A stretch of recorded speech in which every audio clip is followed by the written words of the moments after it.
El tema importantísimo en torno a este proyecto de ley sobre el ingreso libre a universidades. Se ha anunciado ayer en Consejo de Ministros y queremos saber todos los detalles. Para ello nos ponemos en comunicación de inmediato con el exministro de Educación, Juan Cadillo. Se supone que se le dice adiós así a los exámenes de admisión. Queremos saber si esto es positivo o no, según los expertos. Señor Cadillo, buenos días. Muy buenos días, Valerie, y gracias por la invitación. Gracias por estar con nosotros. En primer lugar, hay que saber todavía los detalles del proyecto de ley. Aún no se conocen, pero entiendo que es una propuesta que empezamos a trabajar desde el mes de agosto, justamente del año pasado, a pedido del señor presidente. En realidad hay que ir entendiendo que esta va a ser una nueva modalidad dentro del ingreso de admisión que tienen las universidades. Es decir, siempre van a existir los exámenes, pero se añadiría pues una nueva forma y por lo tanto se tendría que cambiar la ley universitaria, ¿no? Con respecto al ingreso a las universidades, añadiendo a esta forma como una nueva modalidad. Pues no necesariamente, señor Cadillo, porque lo que indica la propuesta del congresista Segundo Quirós, que es la que finalmente ha hecho que el Ejecutivo también la plantee, es la modificación de los artículos 97 y 98, diciendo que son estudiantes universitarios los que concluyeron satisfactoriamente su educación secundaria y alcanzan la vacante, ¿no? No necesariamente dice que por medio de un examen. ¿Qué ocurriría en caso de que no haya examen a partir de ahora y que con esto se invite hasta 5.000 jóvenes a ingresar a la universidad? Mire, en realidad, yo te cuento de lo que hemos ido avanzando, ¿no? En esos meses en que yo estuve. El ingreso se entendía como un aspecto focalizado y gradual. Si es que la norma considerara como tú lo indicas, pues en realidad estaríamos frente a un gran inconveniente, pues ya consideraríamos a aquellas personas que terminan la educación secundaria como toda la orientación solo a la universidad. En realidad, el sistema de educación superior es un sistema integral. Y como sistema integral, nosotros tenemos que considerar no solo a las universidades, sino también a los institutos superiores, a los institutos técnicos. Y lamentablemente todavía hay una visión dentro de todo el sector social de que todos los estudiantes tienen que ir a las universidades. Y en realidad, nuestra orientación ahí es equivocada. Nosotros, como país que queremos desarrollarnos, tenemos que tener sí una buena educación universitaria, pero también una fuerte educación técnica, y por lo cual entiendo yo que es clave el ingreso libre también a los institutos. Y eso fue el cambio de perspectiva que empezamos a plantear desde agosto del año pasado, teniendo en cuenta que la formación no solo es universitaria, sino es integral para todo el sistema universitario, considerando nuestro sistema productivo y también las condiciones de desarrollo que queremos para nuestro país. Ya, pero señor Cadillo, si vamos al ingreso libre, como usted lo dice, ¿a qué entonces nos referimos? Pues en realidad nos estaríamos refiriendo, bajo los antecedentes que fuimos trabajando, primero a un conjunto de ampliación para los mejores estudiantes en función de su desempeño de educación secundaria, quienes tendrían becas y otro tipo de apoyo para que, en primer lugar, tengan las mismas capacidades y competencias necesarias para seguir los cursos universitarios. Recordemos que tenemos muchas deficiencias en la educación secundaria, lo cual se arrastra para la educación universitaria. Hay muchos estudiantes que ingresan a las universidades pero no pueden concluir, y esto se da fundamentalmente, esta deserción de los estudiantes en los primeros años, en el primer año de estudios, y esto se da fundamentalmente porque muchos de los estudiantes no tienen estas competencias necesarias. Por lo tanto, nosotros, si queremos un sistema que realmente funcione, tenemos que trabajar bastante en la mejora de la educación secundaria, dar también las condiciones necesarias de igualación de competencias mediante un ciclo cero que se tiene que trabajar en las universidades para que los estudiantes adquieran determinadas competencias que son requeridas para su vida universitaria. De acuerdo, pero seguimos entonces con la duda de si tiene que ver esto con la educación que han recibido y cómo es que ellos han podido aprobar los últimos años, y eso además con lo que ha ocurrido después de la pandemia, porque además no se les ha podido evaluar correctamente. Entonces, ¿cómo va a ser esta medición? Sí, justamente eso es lo que se tendría que trabajar en el tiempo, ¿no es así? Es decir, dar una nueva ley y pensar que el ingreso va a ser libre y general en realidad es una visión todavía que no podemos cumplir. Siendo realistas, según lo anunciado y en lo que ha dicho el ministro Sánchez, sí. Bueno, esperábamos más un pronunciamiento del ministro de Educación, pero... Claro, el ministro Sánchez es de Comercio Exterior y Turismo y es quien ha anunciado esta situación, claro. ¿Por qué no lo ha hecho el ministro de Educación? Sí, mira, cuando se anuncia solo 5.000 vacantes, hay que considerar que en este año, en este 2022, ya se ha dado una ampliación aproximadamente de 4.500 y un poco más de vacantes. De eso es 3.229 son para nuevos ingresos y 835 son para ingresos por traslados para estas universidades que han sido cerradas.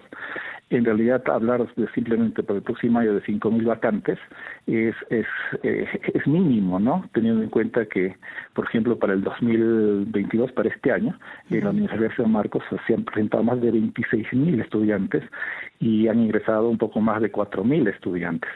Entonces, hablar de 5.000 vacantes en realidad debería ser mucho más.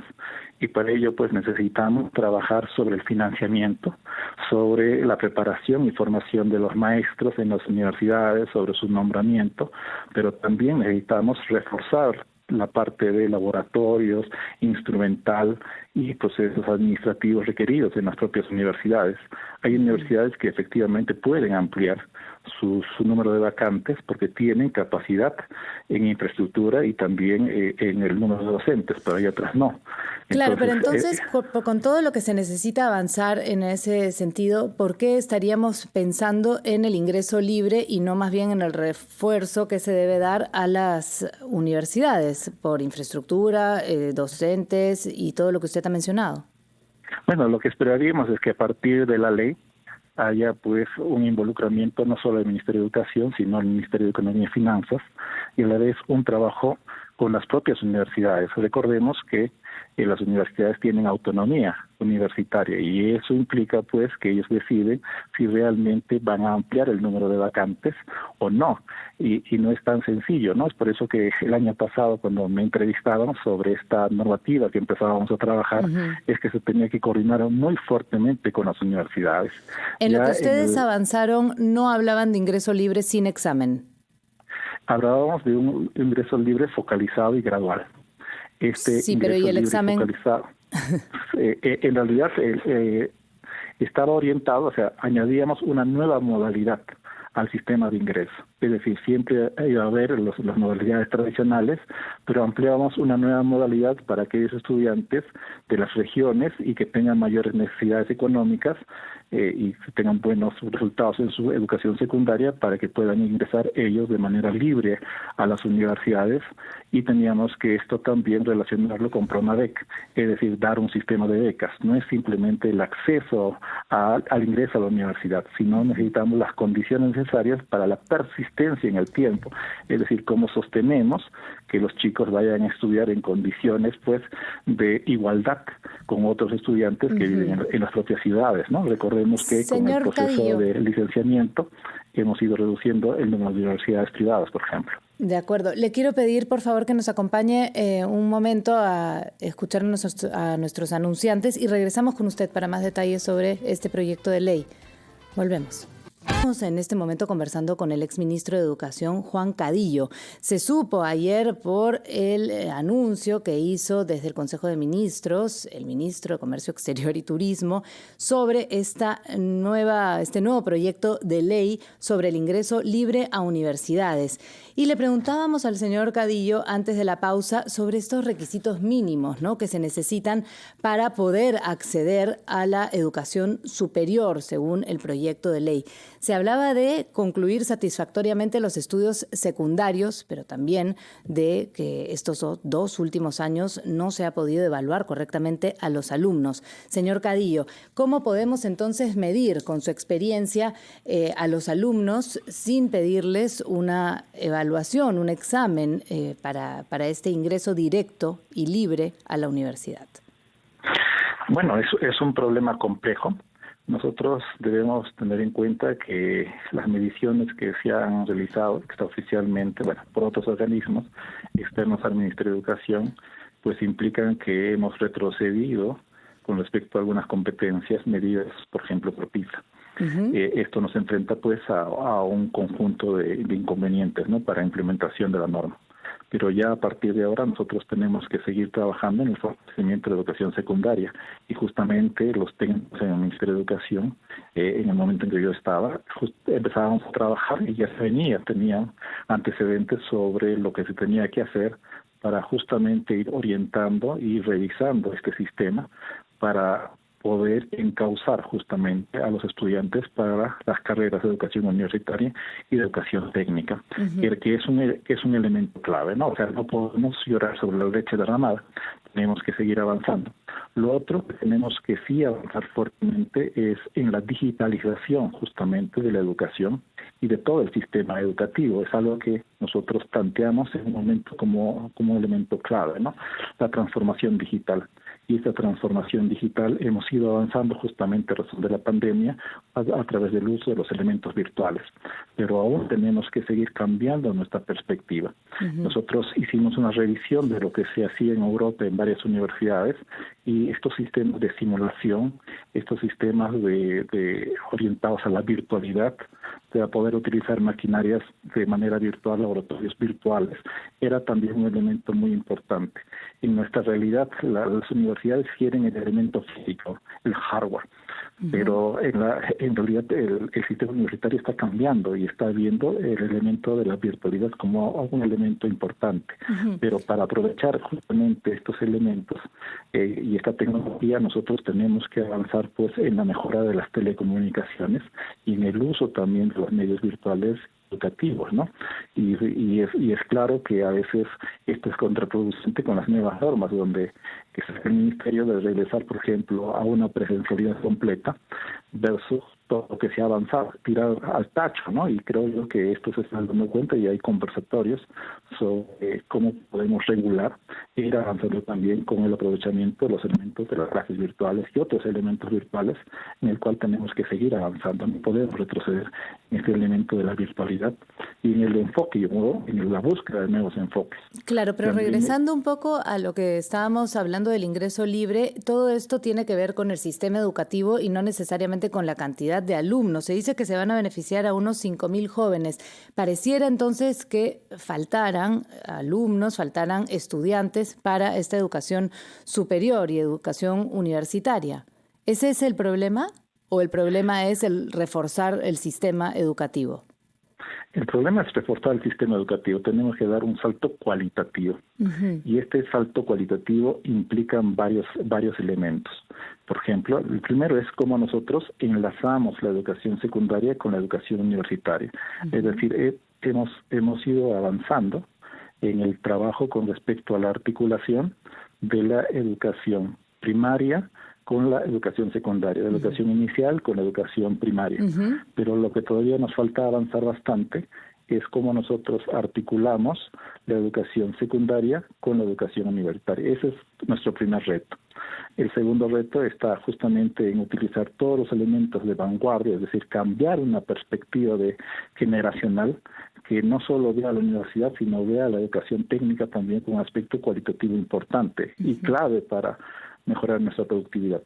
Claro, pero si nosotros aumentamos la cantidad de alumnos sin tener un espacio bueno, ¿no? Porque además lo que queremos es una calidad universitaria importante, que logremos justamente que nuestros estudiantes avancen y no solamente tengan títulos, que aprendan y que sean buenos profesionales, porque lo que hemos tenido últimamente, y justamente por eso la intervención de la SUNEDU, es muchos títulos sin un buen respaldo. Entonces, ¿por qué la urgencia de este ingreso libre antes de el trabajar en el sistema en sí? Esa es la situación que no se comprende del todo. Usted que ha estado además en estas decisiones.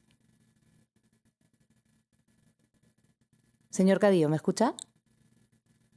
Bien, parece que se ha caído la comunicación con el exministro Cadillo, ¿no? Él ha estado también dentro de estas decisiones que buscan ahora que se discuta en el Congreso de la República si es que el ingreso va a ser libre para las universidades. Y un poco lo que no llegamos a comprender, y por eso la pregunta que le estaba haciendo es ¿para qué necesitamos a más jóvenes universitarios si no tenemos una infraestructura que pueda soportar esa cantidad de alumnos, y ni siquiera tenemos a los docentes que estaban justamente en la posibilidad de darles esta educación de calidad? Ya tenemos nuevamente al señor Cadillo, exministro de Educación, en la línea telefónica, y yo le repito la pregunta: ¿para qué, señor Cadillo, tendríamos más alumnos si es que todavía hay que reforzar el sistema universitario? ¿Por qué la urgencia de aprobar este proyecto de ley o discutirlo antes de discutir justamente el lado de la infraestructura y la docencia? Bueno, creo yo que es un buen avance y es un punto de referencia para discutir este elemento de la calidad de todo el sistema educativo. Nosotros tenemos que articular todo el sistema. Hemos ido avanzando en la articulación del inicial, primaria y secundaria, pero nos falta un elemento que es importante. ¿Para qué educamos? Mediante este concepto de educación integral. Y para ello es clave también integrar a la universidad. Creo que es un buen punto de referencia. El segundo elemento de por qué deberíamos ir pensando en el ingreso libre o con más oportunidades, que sería quizá el elemento clave, es entender que nosotros tenemos que cambiar una perspectiva y tenemos que ir trabajando, si bien es cierto, dentro de la autonomía universitaria, el diseño de un sistema productivo para el cual tengamos una educación que realmente forme para eso que quiere como país. Y ahí se abre un enorme diálogo hacia dónde nos orientamos, ¿no? Como país. Y hay que dialogar bastante sobre la planificación de la inversión educativa. Claro. ¿Qué queremos? ¿Más carreras de ciencias o más carreras de ingeniería, de matemática? Este concepto STEAM, ¿no? Ciencia, tecnología, ingeniería y matemática, que son elementos importantísimos. Sí, quería preguntarle yo cuánto tiempo iba a tomar implementar esta medida, señor Cadillo. Hemos sentido que se cortaba la comunicación, pero me parece que usted está ahí. Sí, se entró otra llamada y me dificultaba el poder. ¿Cuánto tomaría esta medida para ser implementada? Mira, de manera puntual necesitaríamos 5 años para duplicar nuestro sistema de ingresos si trabajáramos al 20%, ¿no? Pero tenemos como 5%, que sería, o menos del 5% en realidad, el número de ampliación de la cobertura, pues en realidad eso nos demoraría más de 10 años, ¿no? Por lo tanto necesitamos más inversión, mejorar la logística. Entonces, cuando se habla de estos 5.000 jóvenes en el primer año de vigencia de este beneficio, ¿estamos hablando de aquí a 5 o 10 años? Sí, en realidad ni siquiera, si hablamos solo de ampliar 5.000 cada año, teniendo en cuenta que son más de 300.000 los estudiantes que egresan de la educación secundaria, y actualmente nos encontramos solo en la universidad pública aproximadamente alrededor de los 70.000 estudiantes que ingresan. Pues mira, en realidad si solo aumentáramos el 10%, o sea, nos tomaría unos 20 o 30 años, ¿no? El poder coberturar, en realidad el poder duplicar el ingreso a las universidades. Entonces estamos frente a un reto enorme, y esto implica mayor inversión, y como te decía, no es solo la educación universitaria, sino es la educación técnica. Y ahí tenemos que avanzar fuertemente, porque ya tenemos más de 2 años parado el sistema de acreditación de los institutos de educación superior. Bien, tendremos más oportunidades para conversar sobre el tema, exministro Juan Cadillo. Muchas gracias por su participación en Encendidos.